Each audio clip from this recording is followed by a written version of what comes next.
ยังแล้วเหรอบ่เฮ็ดกินนะเข้าอยู่บ่อืมเข้าอยู่เอาน้ำมาเอาน้ำบ่เนี่ยนะให้มันเข้าอยู่อ๋อผู้สาวอันผู้ไทยมาอันยิ้มส่งกำลังใจให้ผู้บ่าวอันนี้น้ำดื่มเนี่ยว่าเนี่ยนะอ่าโตผู้สาวก็งามเลยทุกคนเลยผู้เอิ้นมาอันนั้นครับน้ำดื่มผู้บ่าวมาส่งน้ำดื่มให้ผู้สาวงามแบบนี้เขาสิอดใจไว้อยู่บ่เนาะบ้านนี้โอ้นั่งท่าอยู่นี่เด้อเดี๋ยวขึ้นทางเฮือนก่อนโอเคเดี๋ยวจะขึ้นไปทางเฮือนกับผู้สาวเพิ่นเดี๋ยวจะขึ้นไปทางเฮือนกับผู้สาวเพิ่นนี่ได้ใส่แล้วป่ะโอ้นี่คือเฮือนน้องเด้อนี่คือเฮือนน้องนกน้องหนอมอันนี้คือเฮิร์นเพื่อนทุกคน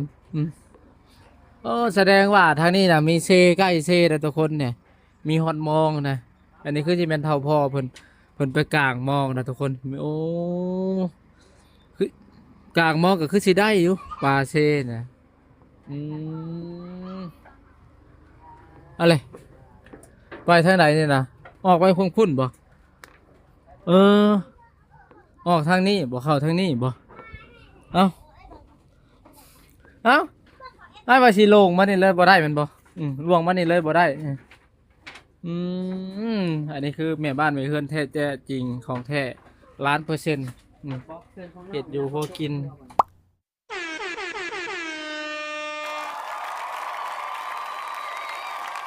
เพิ่นเอิ้นปลาหยังก่อนน้องนกปลามันนี่แต่บ่แม่นปลาเฮาเนาะปลาเขากับบ่แม่นแม่นบ่นี่ปลามันอันนี้น้องนกผู้ใดได้น้องนกมาเป็นแม่บ้านแม่เฮือนมาเป็นลูกเป็นเมียเนี่ยโอ้ถือว่าสุดๆเลยได้ทุกคนเลยเพิ่นว่าเป็นแต่งอยู่ครัวกินนี่ถือว่าเรียบร้อยแม่นบ่ในเฮือนนี่มีแต่เจ้านี่บ่เฮ็ดหรือว่าจังได๋หรือว่าเปลี่ยนกันเฮ็ดกับน้องบ่ที่กันเนาะอันใดแบบบ่ฮู้เฮ็ดอีแต่นี่จะเฮ็ดเฮ็ดหยังแน่เป็นเจ้าแกงปลาก็เป็นบ่เป็นแกงหน่อไม้แกงหยังน่ะเป็นบัดนี้เฮ็ดตำบักหุ่งเด้เป็นแสดงว่าครบหมดเลยเด้สิมีหยังอาหารลาวๆเฮาแกงหน่อไม้ตำบักหุ่งแกงปลาก้อยปลาลาบปลา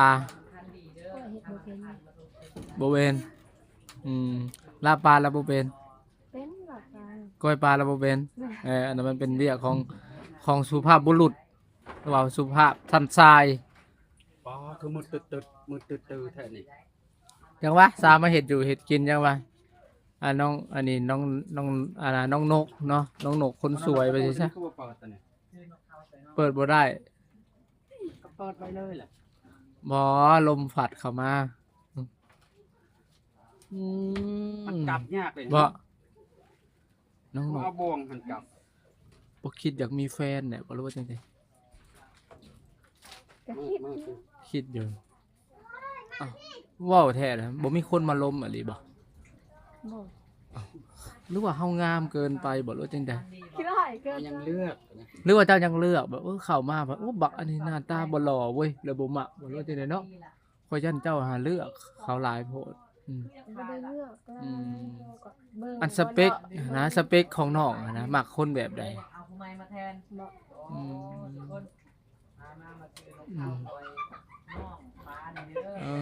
ท่านั้นก็ขายนกเขาเลยนะซื้อนกเขาบ่วันนั้นนะผู้สาวอันมีบ่แต่ละมื้อนี่มีบ่คนมาเล่นนำเจ้ามีบ่ผู้บ่าวมาเล่นนำแบบคนที่แซดนำบ่แบบเป็นหมู่คู่นี่บ่แบบว่าคุยกันจากเป็นผู้บ่าวเป็นฟู่สู้เป็นแฟนกันนั่นแหละแบบว่ามาเล่นน้ำอยู่เฮือนแบบนั้นแบบนี้นะมาเล่นน้ำมาเล่นน้ำกลางค่ำกลางคืนน่ะนะมีบ่ช่วงนี้มีอยู่บ่เขามาลิ้นน้ำน้องตาแบบลิ้นน้ำนี่น้ำน้อมมาบ่แม่เขาเอื่อยได้ว่าเขามาเขาว่าน้ำเขาต้องได้ต้อนรับคือกันแม่ต้อนรับบ่คือนอกผ้าซ้ายเนาะนอกผ้าซ้ายนี่ถือว่าผู้บ่าวนี่มาเต็มเฮือนนี่จะบ่ได้ขาดเลยเนาะ ภาษา เติมนะ อืมผู้บ่าวเจ้านี่เต็มเฮือนเลยเนาะ โบนะ บ่นะกับบ่นะคือแหน่ เต็ม เออ จนลงอยู่ในเตียงเนาะ อื โบ ม ได้ มาโชว์แล้วนะมาตัวข่อยนะคืนนี่ก็ตัวข่อยนะเขาจังนำมานี่นะ เจ้าตัวข่อยนั่นแหละอืมอันนี้น้องนกนี่ถือว่า มีคนนกเขาพร้อมเลยในเฮือนนะก็เลยจะอันนี้ก็ไม่เกินว่ายังกระจายขายนกนะแม่นบ่ซื้อบ่ซื้อนกเขาบ่แหละเนาะโอ้ดนว่าทางสิสุกนี่นะ จัก จ้ะ ขอไปไปก่อน ไปก่อนเฮาบ่มีฐานเด้ มัน อืมเขาก็สิได้แล้ววะสำนันอีกจังหน่อยก็ได้แล้วอันนี้คือน้องนกคนงามประจำหมู่บ้านนะบ้าน เอาก่อนไป บ้านกระดับนี่ถือว่าเรียบร้อยเลย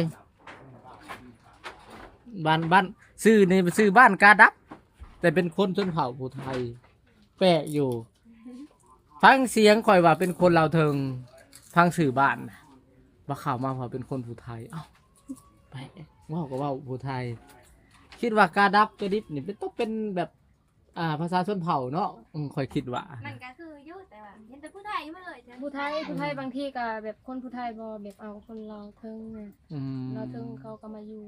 ว่า แบบมีบ่คนทางนะในบ้านเนี่ยคนแถวสวรรค์เซโน มาเอาเมียแถวนี้มีบ่เติม หรือว่าคนแถวนี้ไปเอาโผอยู่พุ่นมีบ่ นี่มันอันนั้นมันเติ บางทีก็มี อืม นิ้วซื้อค่ะ อ๋อแสดงว่าคนนั้นต้องงามแหละเนาะอืมแสดงว่าคือเจ้านี่สิไปอยู่ในเฮือนโผบ่หรือว่าสิมาอยู่ในเฮือนเจ้าของเขาเอาโผบ่นี่ เป็นไปได้อยู่เพื่อนเจ้าของ ถ้ามันเป็นไปบ่ได้เด้ซะ เขาก็ไป เห็นได้ก็ถ้ามาสมมติว่าเฮือนโผเนี่ยอันแล้วมีคนเด้ก็ได้ แบบว่าบ่มีไผหั้นนะเอาจังซี่ซะทุกคนค่อยเว้าอันภาษาผู้ไทยก็บ่ครับปานใดเพราะว่าบ่เคยเว้าจักเทื่อจริงๆแล้วพ่อข่อยน่ะเป็นคนเชื้อสายทางผู้ไทย แต่ว่าข่อยบ่เคยเว้าผู้ไทยจักเทื่อข่อยไปบ้านผู้ไทยข่อยฟังทบิดข่อยบ่เข้าใจเขาเว้าครับสู้เว้าดีๆแนวเว้าคือกูบ่ได้บ่ว่าได้นี่ล่ะเว้าบ่ให้เขาเว้าเขาว่าอันนี้บ้านบ้านเขาว่านั่นเขาเว้าอันนะเขาเข้าใจทบิดบ่เข้าใจได้คือว่าเอ้าเว้าอีหยังวะนะแต่ก็ยังใครกว่าชนเผ่าเราเทิงนี่ครับบ่ฮู้เลยบ่ฮู้ภาษาเขาเลยคือว่า I am มือตึ๊บนะ เมื่อคืนนี้ก็มาจะเขาด่าไม่รู้จังเลย เออนะแสดงว่าคันมีผู้หมักทั้งผู้บ่าวนี่เป็นผู้บ่าวลาวก็ได้บ่มาจีบเจ้าหรือว่าสิเอาแต่คนผู้ไทยคือกัน ผู้บ่าวลาวก็เอาผู้บ่าวเราวเทิงเด้ก็เอาบ่เอาคือกัน ผู้บ่าวเวทเด้ เอา ผู้บ่าวเวทให้เอาบ่อันแบบเฒ่าแก่จีนแบบได้บ่เฒ่าแก่จีนเฒ่าแก่จีนนะ ได้ เฒ่าแก่จีนก็ได้อีกบัดหนุ่มหล่อทางไทยเด้ ได้ สเปคเลยบ่ตัวน่ะว่าได้มักบ่บ่าวไทยนี่มักบ่ผู้บ่าวฝั่งไทยได้เพิ่นผู้บ่าวไทยก็ได้เด้อทุกคนเด้ออายุเด้อายุเจ้าจะได้อายุเท่าใดประมาณเท่าใดก็ ประมาณ23 เท่า3 4เอาเว้า25ลงมาเนาะ นี่ เอา25ลงมาสมมุติว่าผู้บ่าวคนนั้นเพิ่นมักเจ้าอายุ30 35เจ้าก็สิรับเราได้อยู่บ่เรานี่ฮักแบบฮักเจ้านี่ฮักแท้ฮักว่าเราว่าไอ้มีดอกไม้เอาเก็บเอามาฝากเราหั่นเด้เงาะป่าเด้ เงาะป่าเกี่ยวสาวหั่นเด้ได้ ได้แม่นบ่ ได้ ได้ทุกคนเลยหนุ่มไทยนี่35ก็ยังได้อยู่เด้อทุกคนพร้อมที่จะมาจริงใจกับเฮาเนาะหักเฮาเนาะแพงเฮาสิซะแพงแบบกล่อมนอนบ่แบบนี้บ่คือกล่อมลูกนี่ ก็ บ่ บ่ปันนะ บ่กล่อมนั่นบ่แม่นว่ากล่อมนอนบ่ภาษานี่ให้กล่อมนอนแล้วจังได้เนาะนี่อันนั้นพอดีอันนั้นนะเอาหยังก็สะกดติดปากเลยขนาดนั้นสินอนรับนะแสดงว่าเขาคนหักเฮาจริงใจต่อเฮาแหละแสดงว่าอายุนี่บ่เกี่ยวเนาะบ่สำคัญเท่าใดก็ได้ นี่ เด็กเขาว่าอะไร โอ้ มีอาบน้ำก็ได้หักกันจิตใจ อื ใคร ม ก็เกี่ยว เออบ่อาบน้ำก็ได้ แม่นหักกันจิตใจที่ใครบ่เกี่ยว ขี้ไข่บ่เกี่ยวค่อยว่าบ่ คืออ้ายนี่บ่อาบน้ำก็ได้พอใจเนาะอ้ายนี่มันสะอาดอยู่แล้วน้ำมันสิจำเป็นหยังหั่นน่ะสำหรับอ้ายนะมันบ่เกี่ยวนะเฮ้ยกับตัวเฮาสิช่วยกระปกกระดาษจิตใจให้มันได้ อันนี้เว่าหยอกดอกเพิ่นทุกคนมีแต่คนตลกในบ้านอันนี้ได้ให้ดีข่อยแฮงตลกกว่าหมู่แต่บ่ได้อยู่บ้านนี้ดอก อันนี้มาเล่นเป็นทำอิฐแล้วก็ครั้งหนึ่งในชีวิตที่เคยเข้ามาในบ้านกระดับแล้วก็เคยได้มาเห็นผู้สาวผู้ไทยท่านนี้หน้าหักเขาเอิ้นหน้าจิ้มลิ้มไทยว่ามาเป็นตาแพงว่าสิซะทางลาวเขาเอิ้นว่าเป็นตาแพงเป็นตาหน้าหักเป็นตาแพงทุกคนจะว่าอันนั้นก็ไฟใหม่หมดแล้วประจักษ์ของอาหาร ไผ่หันดับเลย ไฟดับเลยให้ได้สิสุกสุกแล้วเบิ่งนี่สุกแล้วเบิ่งนี่สุกแล้วเบิ่งนี่สุกแล้วบ่คอยว่าใกล้อยากได้แล้วล่ะก็ประมาณสักสำหนึ่งก็ได้ตีบ่ แน่ภาษาอีกคนสู้ได้ก็ไผ่อยู่เด้แต่ตะล่างนะหมดไปอย่างนั้นก็ มีอยู่บ่ เบิ่ง กันนี้นะฮะเอาถ่านใส่หน่อยหนึ่งมันสิบ่ติดบ่เอาโหยแบบบางๆนะบ่ได้บ่หรือว่าท่านเอาไปเบิ่งดูพาใส่ไปเบิ่งดู หมดเลย หมดแล้วท่านน่ะว่าหมดแล้วท่านนี้ยังบ่ทันได้หมดท่านน่ะหมดแล้ว ให้ไม่ได้เลย มีได้เลยบ่ท่านน่ะโอ้ เราออกก่อนเอาเสื้อทานมา แล้วเอามาอย่างหมักโบบแก่นะหมักโบบแก่เอามาเอามาเฮ็ดเลย มาเอ็ดก้า เอามาเฮ็ดมาเฮ็ดเลยมาเอ็ดเลยนะต้องเว้าผู้ไทยเขาก็จักเว้าจังได๋ทุกคนเลยเว้าถือว่าผิดกะน้องเขาก็จักโหบ่จักคือจะบ่ค่อยเว้าผู้ไทยคือบ่ ไผ่คือ คล้ายๆคือจะบ่อ๋อแสดงว่ามีสายเลือด สายเลือดผู้ไทยนะคือว่างามสุดๆเลยบอกเขาว่าเจ้าทางงามสุดในหมู่บ้านแม่นบ่ บ่นะบางทีขี้ไล่สุดก็ได้ ว่าจังซี่ซะตาอ้อ เก่งแบบ ตาอ้อนี่ว่าบาปเลยเนาะตาอ้อทุกคนฮู้บ่ตาอ้อนี่คือขี้ไล่เนาะคันอ้อแหละงามนี่นี่เรางามกว่าหมู่ในหมู่บ้านแต่เพิ่นถ่อมตัวได้เฮ็ดทำท่าถ่อมตัวว่ายานี่บ่แง้มยานี่หน้าบ่ฮักแต่จริงๆแล้วหน้าฮักเด้อทุกคนเด้อน้องเพิ่นนี่เด้อหน้าฮักหลายนี่นะได้เห็นวานนี่หัวใจจนหล่นเลยป้าโตเกือบข่อยงมหานะเกือบรถอันนั้นเหยียบทิ่มใจก็ได้มันหล่นเอาเด้เกือบเขาว่ารถอีหยังก็แก่อันมัน เกือบเท่าแก่จีนเหยียบทุกคนเลยพอสุดยอดนอนนี่ไปเห็ดอาหารในเห็ดเป็นมดแม่นบ่แกงก็เป็นอ้อมก็เป็นอ้อก็เป็นอ้อมบ่เป็นบ่อันนี้เอาปลาได้ปลามาเห็ดแกงบ่เอาเวลาเราไปสอนปลายังไปสอนน่ะได้ปลายังแต่เก่าไปสอนได้ปลายัง ปลาน้อย ปลาน้อยปลายังปลาซิว บ่มีปลาบ่มีปลาซิว น้องมี มีแต่ซิวปลาปลาอีหยังอะไรเนี่ยโอ้อยากเห็นเราตอนไปสอนนะ ปลาขาว ปลาขาวโอ้เจ้าน่าจะสิถามเจ้าดอกเจ้าบ่เผาโนเลยเจ้าหาปิดปากโลดคอยบ่มักเจ้าแล้วปิดปากไว้โลดเจ้าหาบ่เจ้าน่าจะสิสัมภาษณ์เจ้าฮะแล้วเครียดไว้ได้ชาวภาษานี่สงสัยสิได้หวานเสน่ห์แต่เล่าอีหลีแล้วนี่จังสิอยู่หมัดเว้าเหยาะเด้อทุกคนเด้อแต่ว่าผู้ชาวบ้านนี่ยอมหาว่าอัธยาศัยดีเป็นคนนิสัยดีบ่สิซะเวลาบ่ให้แม่นบ่นิสัยดีเวลาบ่ให้แบบเว้าดีถ้าว่าเวลาอยากให้นิสัยก็บ่ดีเลยนี่ถือได้ผู้ใดก็คือกันเหรอทุกคนถ้าว่าเฮาเมื่อยๆมานี่ก็เครียดๆมาแล้วก็บ่ว่าติเครียดๆมาแล้วอารมณ์เสียบ่ดิแบบเมื่อยๆมาแล้วอารมณ์เสียเคยบ่อารมณ์เสียนี่ เฮาแบบว่ามาแต่แบบให้บ่บางที่เขาไทม์ไลน์นี่เฮาก็แบบจะให้แบบ เขาถามว่าเฮ้ยมาได้เสียผัวแล้วเครียดครับเป็นบ่เครียด จนจำเป็นต้อง จัดการหมู่ตัวเอง ตีปากหมู่ตัวเองย้อนคำถามว่าเฮ้ยบ่ได้ตัวเสียโอ้โหนี่บ่โอ้โหถือว่าโหดสุดเลยนะโอ้โหดว่าหยอกตีอะไรนะเวลาเครียดซื่อแล้วเนาะเวลาคนนั้นมาถามเวลาเขาเฮ็ดเวียกมัน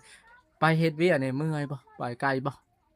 ไปโซนกล้วยนะ ไกลได้ ประมาณจักกิโลประมาณ เป็นผู้คนเด้อ ป้าทุปูคนก็ได้เห็นให้เห็นริบบ่แม่นเป็น3-4 ลักพอบ่ฮอดบ่ ไม่ว่าถ้าแบบน่าจะพี่บ่ฮอดทางใหญ่เพิ่นก็ยังบ่ฮอดซ้ำบ่อนโซนก็ซะเนาะ อืม ยังไกล ไปทางบันดงพอบ่ แล้วไปทางพี่ข้ามผักชี สมมุติเฮาอยากไปทางนั้นนะ โค้งไปทางพุ่นโคพุ่นโควันวาน โควานนี่แหละ อันเข้าไปทางบ้านน่ะนะบ่มีทางบ้านอิหยังก็เฮา บ้านสร้างพุ่นไปทาง บ้านช้างครับบ่ นี่เกี่ยวขึ้นมา โอ้ยแถวนั้นแหละคนเป็นลงป่าลงที่ป่าสวนกล้วย ออกไปใส่บ้านนะออกว่าสัตว์นี่เคยเอิ้นกันนะก็ชอบมันก็ได้คนลงทางมาผู้เดียวไปเลยผู้เดียวบ่ได้สนใจไปเรื่อยๆเอ้าหมู่หาพากันออกไปถ่าเต็มกันอยู่บ้านอดรบัดไปฮอดแล้วนะลืมบ้านอดรสัตว์ไปฮอดเซโปนไปโทรถามบ้านอดรอยู่ไสเขาว่าอยู่ทางพี่ได้ใกล้ๆบันดงนี่ก็จะว่าเจ้าอยู่ไสบอนกับเจ้าขายหมู ขายหมูกับทอดมันอยู่เซฟโฟนแล้ววะโอ้โหวะโหดเลยงานนี่สุดๆแต่ได้ว่าผู้สาวแท่นี่นี่เนาะนิสัยก็ดีนะทุกคนแสดงว่าขันเท้าหมากเขาหากันในอายุบ่สำคัญเนาะแม่นบ่ตัวเลขไม่เกี่ยวขอเพียงอย่างเดียวมี5-6 ยังเหรอฮกค่ะ 5-6บ่4-9ก็บ่ได้บ่ บ่ฮู้ยัง บ่ฮู้แล้วก็แล้วไปทุกคนหยอกน้องเพิ่นซื่อๆเด้อแต่บ่ได้เป็นคำแบบลามกดอกเฮ็ดอยู่เฮ็ดกินซะโอเคให้น้องเพิ่นเฮ็ดอยู่เฮ็ดกิน ปิ้งปลามันก็ปุ้นปลาแซ่บ ใช่โทรมาดูแต่เครื่องขอนเป็นหยังบ่ นี่คือ ชื่อส้มเสียง เมนู ชาวไทยเนาะ เด็ดของมื้อนี้ทุกคนถือว่าแล้วปิ้งปลาก็ได้นะ ๆโอ้ยบริทายเซยจังไดวะลืมกด ทีมงานเฮาก็เริ่มแล้วทุกคนเลย โอ้ยแห ว่า ละ มาเนาะผู้สาวนี่ ลืมกด เอิ้นผู้บ่าวมากินข้าวน้ำแน่ มาเด้อมา ยิ้มสวยมันลืมกด ผู้สาวผู้ไทยต้องเว้าเป็นภาษาผู้ไทยผู้นั้นเด้เอิ้นผู้บ่าวมากินข้าวน้ำแน่จะเฮ็ดหน้าบูดหลาย มากินข้าว กิ กัน น เด้ พันกระปุ้นอืมคนนี้เด้ เดี๋ยวถามหลายโอ้ย เอิ้นผู้บ่าวมากินข้าวน้ำเด้อ ไป เด้อมีแต่คนงามๆทุกคนน้องน้อมเอิ้นผู้บ่าวเขมรมากินข้าวนำกันนี่เด้อบ่แม่นผู้บ่าวทั่วไปหั่นนะ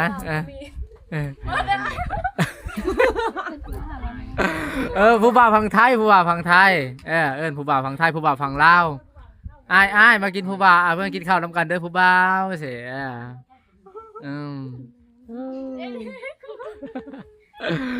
เปิดได้กินแม่เท่าป้า แม่เฒ่าเอ้ย เดี๋ยวมากิน มาเด้อ สองข้าง มากินเล่นกินโหกันซื่อๆนะมา ได้ยินดอกพี่นะ โอเคทุกคน มืออีน่ะ โอเค เขาบอกอายุ มาทุกคนมากินข้าวนำกันเด้อโอเคทุกคนสิได้กินข้าวแล้วบัดนี้